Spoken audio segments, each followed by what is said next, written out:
Welcome sa Philippine Island Weather Update. Lagi ninyong kasama sa Balitang Panahon Ngayon. Patuloy pa rin ang mga paulan sa malaking bahagi po ng ating bansa dahil pa rin sa iba't ibang weather systems. Una na dyan ay ang amihan pa rin ng northeast monsoon, nagdadala ng mahina hanggang katamtamang ulan sa Hilaga at kanlurang parte po ng northern Luzon. Ang shear line o yung linya kung saan nagbabanggaan ng mainit na easterlies at malamig na amihan ay nagdadala ng paulan sa silangang parte po ng Luzon.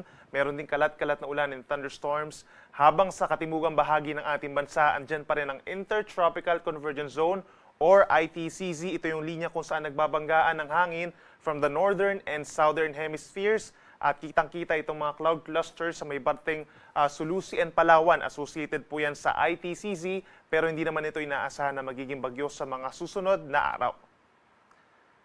Sa malaking bahagi ng Luzon, nandyan pa rin ang mga paulan dahil pa rin nga dun sa iba't ibang weather systems. Asahan ng mga light to moderate rain sa may Batanes and Babuyan Islands. Meron naman tayong kalat-kalat na mga ulan, moderate to at times intense sa mga paulan sa may Apayao. Gayun din sa may Cagayan, Isabela, pababa ng Quirino, Aurora, Quezon, and Camarines Norte. Epekto po yan ng shear line o yung bangga ng mainit at malamig na hangin.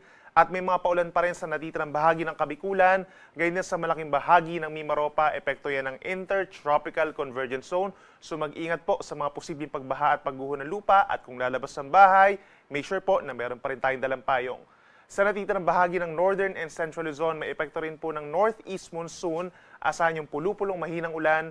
Habang sa Metro Manila and the rest of Calabarzon is partly cloudy to cloudy skies at may tsansa pa rin po ng mga pulupulong mga paulan or pagkidlat pagkulog lalo na sa tanghali hanggang sa hapon. For Metro Manila, temperatura po ay mula 24 hanggang 30 degrees habang mananatiling malamig pa rin sa may Cordillera region kabilang ang Baguio City mula 17 to 24 degrees Celsius. Sa ating mga kababayan po sa Palawan, pinakamalalakas ang mga pag-ulan po for today dahil nga dun sa cloud clusters na nakapaloob dun sa Intertropical Convergence Zone. So mag-ingat sa mga posibleng baha at pagguho ng lupa lalo na sa may katimugang bahagi ng Palawan.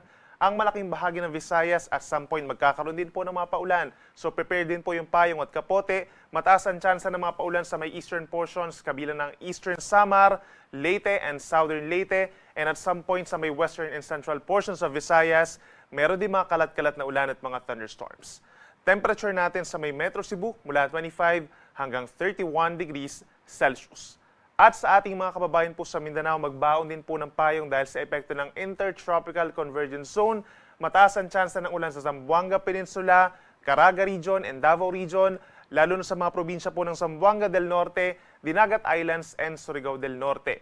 At some point, sa natitirang bahagi pa rin ng Mindanao, magkakaroon din ng mga paulan, lalo na sa tanghali hanggang sa gabi. So make sure din po na meron tayong dalang payong at lagi magantabay sa ating mga advisories and heavy rainfall warnings. Temperature natin sa Metro Davao mula 24 hanggang 31 degrees Celsius. Dahil sa malakas na ihip ng northeast monsoon, meron pa rin tayong gale warning dito po sa may northern Luzon, kabilang ng baybayin ng Batanes, Cagayan, gayon din ang northern Isabela, Ilocos Norte, Ilocos Sur, pababa ng Northern La Union at western coast of Pangasinan. Hanggang 5 meters po yan or nasa 1.5 palapag ng gusaling taas sa mga pag-alon. Delikado pa rin for small sea vessels, lalo ng ating mga kababayan na nangingisda.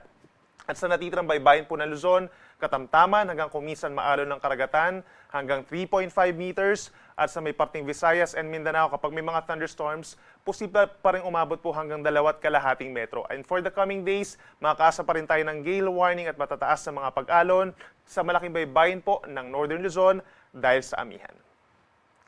At para naman sa ating 3-day weather forecast or hanggang sa katapusan ng 2024, makakasa pa rin tayo ng paglamig dito sa may Northern Luzon. Epekto pa rin po yan ng Northeast Monsoon at mga pag-ulan pa sa natitirang bahagi ng ating bansa.